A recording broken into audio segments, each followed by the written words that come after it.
మేషరాశి. మేషరాశి వారికి 9 ఫిబ్రవరి నుంచి 15 ఫిబ్రవరి వరకు గల కాలానికి గ్రహస్థితులు ఏ విధంగా ఉన్నాయి అంటే చాలా అద్భుతమైనటువంటి స్థితి కనిపిస్తోంది.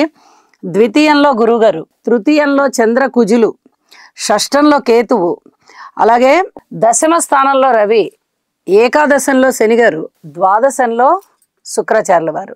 అంటే 7 గ్రహాల ఉన్నతమైన ఫలితాలు చాలా అద్భుతంగా ఉన్నాయి అని చెప్పి తెలియచెప్పడం జరుగుతోంది. ఇంత అద్భుతమైనటువంటి గ్రహాలు ఉన్నప్పుడు మనము ఏదైతే సంకల్పించుకుంటామో ఏ పనినైతే అది ఖచ్చితంగా అయి తీరుతుంది. మీ జన్మజాతకంలో గ్రహస్థితులు ఏ విధంగా ఉన్నప్పటికీ కూడా గోచారము మేషరాశి వారికి పూర్తిగా సపోర్ట్ చేస్తూ ఉన్న కారణం చేత మీరు మీ సంకల్ప బలాన్ని పెంచుకోవాల్సిందిగా సూచన చేస్తూ ఉన్నాను.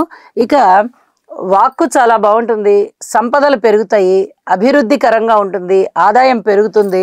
అలాగే అన్నదమ్ముల యొక్క సహాయ సహకారాలు బాగుంటాయి. మాతృవర్గ రీత్యా కూడా బాగుంటుంది, సంతాన రీత్యా బాగుంది, ఉద్యోగ రీత్యా ఉత్తమమైనటువంటి ఫలితాలు, ఉన్నతమైన స్థానము ఉంటుంది. ఏ రుణాలు కావాలంటే ఆ రుణాలు దొరుకుతాయి.